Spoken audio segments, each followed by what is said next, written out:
Então vamos lá, pessoal. Segundo bloco da nossa aula, tratando aí de lesões corporais.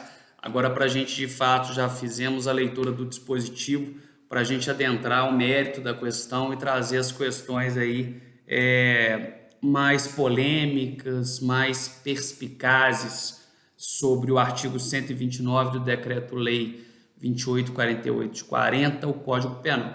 Bem, nós estávamos lá falando do que seria lesão corporal. E aí nós entendemos que lesão corporal seria o ataque, seria a violação, a lesão, né, o ferimento à integridade corporal ou à saúde de outrem.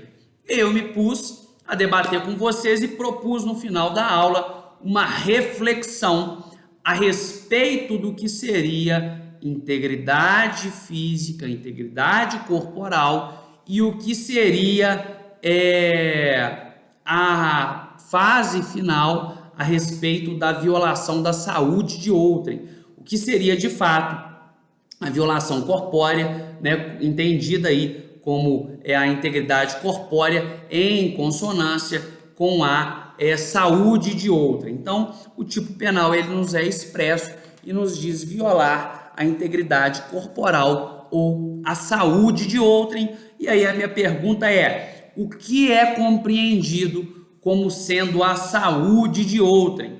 E no finalzinho do último bloco, eu trouxe a concepção de Nelson Hungria no sentido de que a integridade corpórea, ela é não só a violação à questão anatômica, mas toda e qualquer violação à funcionalidade do corpo ou do organismo. Então nós temos aí, na concepção de Nelson Hungria, é bom sempre a gente lembrar que a integridade física, né, que a integridade a ser tutelada pelo artigo 129, ela corresponde a qualquer violação à normalidade funcional do corpo ou do organismo. Veja-se que nessa definição de Nelson Hungria, há forçosamente que se entender que as lesões corporais podem vitimar, sim, o íntimo psíquico do indivíduo. Veja-se, novamente referenciando o renomado autor Nelson Hungria, nós temos que a violação corporal, ela abrange tanto a questão anatômica como a questão fisiológica e ainda a questão psíquica. Respondendo então a nossa o nosso último questionamento, é possível sim que alguém seja vitimado por lesão corporal e essa afetação, essa lesão incida diretamente no âmbito psíquico. Mas é muito importante nós diferenciarmos isso lá dos crimes contra a honra, dos crimes de calúnia, nos crimes de difamação e nos crimes de injúria. Lá nos crimes contra a honra, doutores e doutoras, nós temos ali uma tutela da honra subjetiva ou da honra objetiva do indivíduo.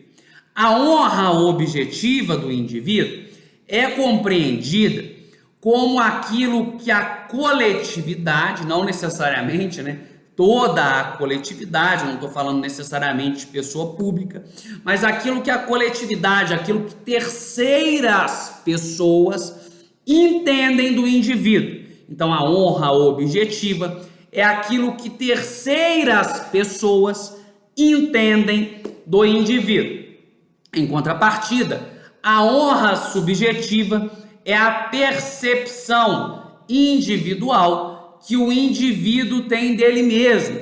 A honra subjetiva é a percepção que o indivíduo tem sobre si, é a percepção que o indivíduo tem sobre si mesmo, tá? Por que eu estou propondo essa discussão ou essa diferenciação agora? Eu estou propondo essa diferenciação porque eu disse que a lesão corporal ela pode ofender a questão psíquica do indivíduo, mas essa ofensa à questão psíquica do indivíduo, ela não é, doutores, em relação à sua honra, ela é em relação ao, como bem mencionou o Nelson Hungria, a perturbação do equilíbrio funcional.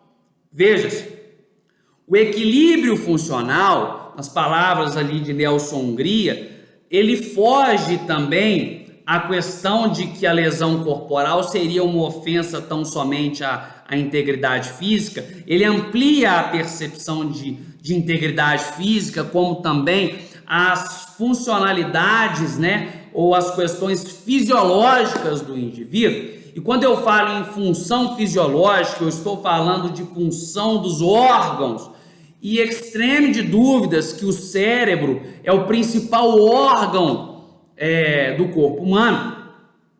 E aí, nesse aspecto, o cérebro, quando é violado a sua funcionalidade, a exemplo da memória, quando algo ocasiona uma violação da funcionalidade do cérebro, a exemplo da memória, nós podemos sim, indene de dúvidas, que isso seja configurado como lesão corporal. Eu falei com vocês que a lesão corporal não necessariamente, lá no início da nossa discussão, envolve uma ofensa a ser percebida externamente. Por quê? Em determinados momentos, o choque psicológico ele pode ser tão grande que há uma violação à questão cerebral, né, como bem mencionado, e aí essa violação ou essa consequência dessa violação à questão funcional, ela vai causar um abalo cerebral que de fato ele ofende o equilíbrio funcional do corpo. Quer dizer, o cérebro como um órgão, ele vai ser violado de forma a não mais subsidiar as funções que ele tinha, tá certo? Ou a vitalidade daquilo que se entende por normalidade do organismo. Mas veja bem, é muito importante que o agente tenha o dolo, né? Vamos imaginar que o agente tenha o dolo de indeterminada conduta, mesmo que não encostando na vítima, o agente tem o dolo de violar ali o equilíbrio funcional do cérebro, tá? E nesse aspecto nós teríamos aí uma ofensa à questão orgânica do indivíduo e não só a questão anatômica externa, mas a questão fisiológica do próprio cérebro. Então é possível sim que um dano psíquico ele seja configurado como lesão corporal. Quando ele abala o fisiologismo do corpo, beleza? Quando o cérebro tem alguma afetação na sua funcionalidade normal. Bem, com relação aí à questão da integridade corpórea ou a saúde da vítima, nós temos que não necessariamente somente aquela lesão perpetrada pelo agente, ela vai ser objeto da responsabilização penal na via da lesão corporal. É muito importante deixarmos aqui claro e expresso que o agravamento de lesões, imaginemos que o agente poderia ter anteriormente a agressão física perpetrada pelo agente criminoso, esse agravamento ele é sujeito à responsabilização e à incidência da tutela estatal na forma de lesão corporal.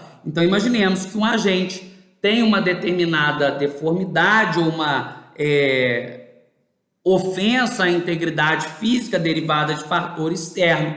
E aí, um sujeito o agente com dolo de ferir a integridade física dessa pessoa, perpetra contra ela agressões que levam ali ao agravamento, e aí ao agravamento sobrevém ali uma lesão corporal de natureza gravíssima, a exemplo aí vamos imaginar, no parágrafo 2º da deformidade permanente. Veja-se que a deformidade permanente, ela foi agravada, ela não foi, essa lesão inicial não foi causada pelo agente, houve sim um agravamento a partir da conduta desse agente criminoso, e esse agravamento resultou aí, ao exemplo do parágrafo 2º, em deformidade permanente. Então, novamente, nas palavras de Rogério Greco agora, para a gente mudar um pouco de autor, não somente a ofensa à integridade corporal ou à saúde da vítima criadas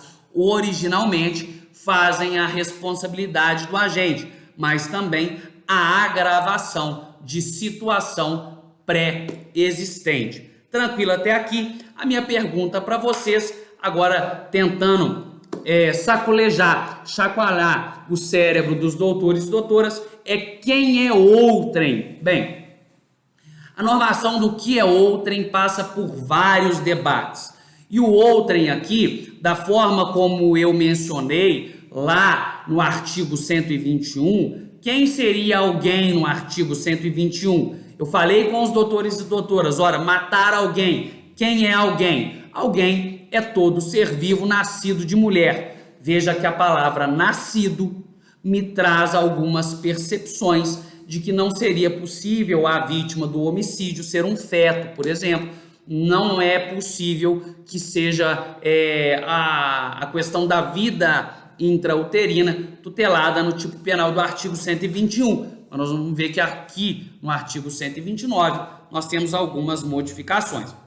Mas antes disso, antes da gente falar, eu preciso mencionar que outrem, na forma prevista aqui no artigo 129 do Código Penal, outrem é o ser humano. É impossível se falar em lesão corporal, na forma prevista no artigo 129 do Código Penal, de animal ou de qualquer outro ser que não o ser humano. Então, outrem é a pessoa humana. Mas a minha pergunta é, o cadáver é pessoa humana? Bem, o cadáver, existe proteção especial do cadáver e, a depender do caso, da violação ao cadáver, nós vamos ter o tipo penal especial de destruição de cadáver, previsto lá no artigo 211 do Código Penal. Se não houve a destruição completa do cadáver, há a possibilidade de incidência do artigo 212, também do nosso Código Penal, que é o vilipêndio de cadáver.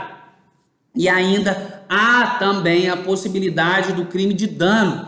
Nossa, o crime de dano, artigo 163, quando da lesão, quando da violação, quando do atentado contra cadáver, sim, é possível se falar no crime de dano quando de um atentado contra um cadáver.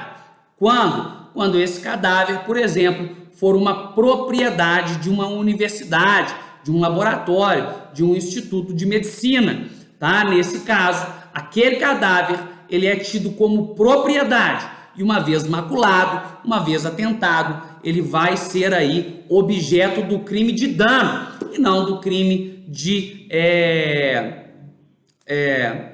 destruição, de cadáver ou de vilipêndio de cadáver. Tranquilo até aí? Bem, eu pergunto, e a vítima intrauterina? A minha pergunta é, o feto, a vida intrauterina, ela é vitimada com a lesão corporal? Ou melhor, o tipo penal previsto ao artigo 129 do Código Penal, ele busca tutelar, ele busca proteger também a vida intrauterina?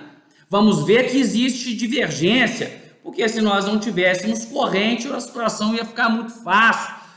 Vamos começar pela corrente de Luiz Regis Prado. Luiz Regis Prado, veja que ele não diz expressamente, mas fazendo a análise do artigo 129 do Código Penal, ele nos deixa expresso que a tutela do artigo 129, ela começa com o nascimento com vida.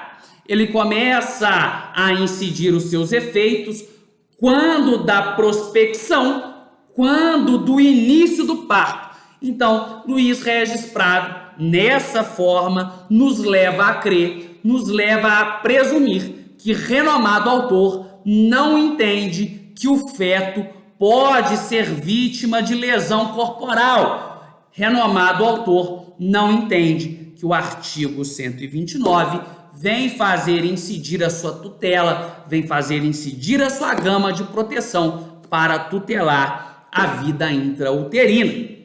Sob outro enfoque, Ney Moura Teles pensa diferente e nessa vertente a qual eu me filio, é perfeitamente possível que o artigo 129 proteja a vida intrauterina.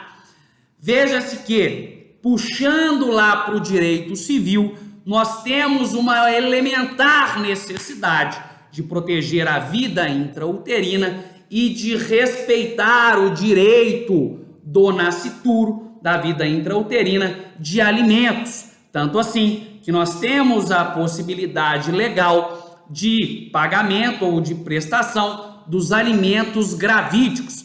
Ora, não no outro aspecto, há no artigo 124 a 128 do Código Penal, há o tratamento do aborto. Então veja-se que o aborto, tido como crime, também é uma preocupação com a vida uterina. Se nós entendermos que a vida intrauterina, ela não pode, se nós entendermos que a vida intrauterina, ela não pode ser violada porque nós proibimos o aborto, seria teratológico, seria absurdo, seria um contrassenso defender, advogar que lesões corporais poderiam ser perpetradas contra o feto, até porque é de difícil percepção, mas não é impossível que uma gestante seja ou enfrente a violação tão somente do feto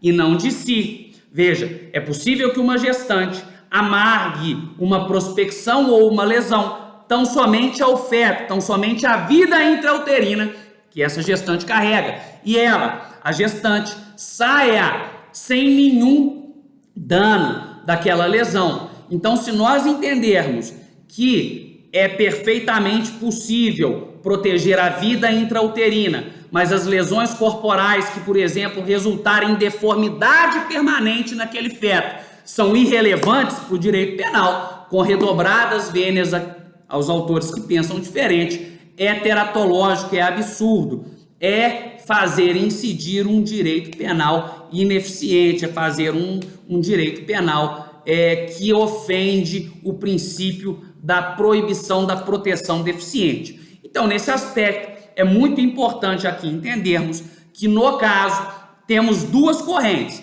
A primeira corrente, de Luiz Regis Prado, fala que o tipo penal do artigo 129 começa a ganhar prospecção, começa a efetivamente colocar a sua nuvem de tutela quando do início do parto, quando do nascimento. Então, referido autor, nessa definição, está excluindo a possibilidade da vida intrauterina ser vitimada com a lesão corporal. Sob outro enfoque, ao meu ver, ao meu respeitoso ver, acertadamente, Ney Moura Teles advoga que seria possível sim que feto seja vítima de lesão corporal, desde que verificados aí dois requisitos. Bem, o requisito doloso, né? Nós não estaríamos falando aqui de lesão culposa, nós estaríamos falando aqui de lesão dolosa. Então, o dolo do agente de vitimar essa vida intrauterina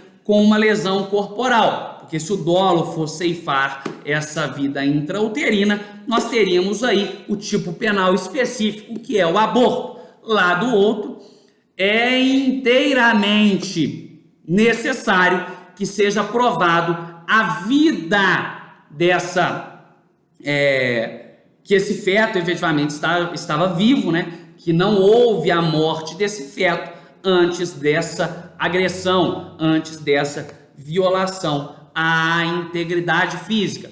E aí, para a gente encerrar, para a gente voltar na próxima aula, por força do princípio da lesividade, referenciando aqui agora o renomado Auri Lopes Júnior, que traz para nós sempre citações do Nilo Batista.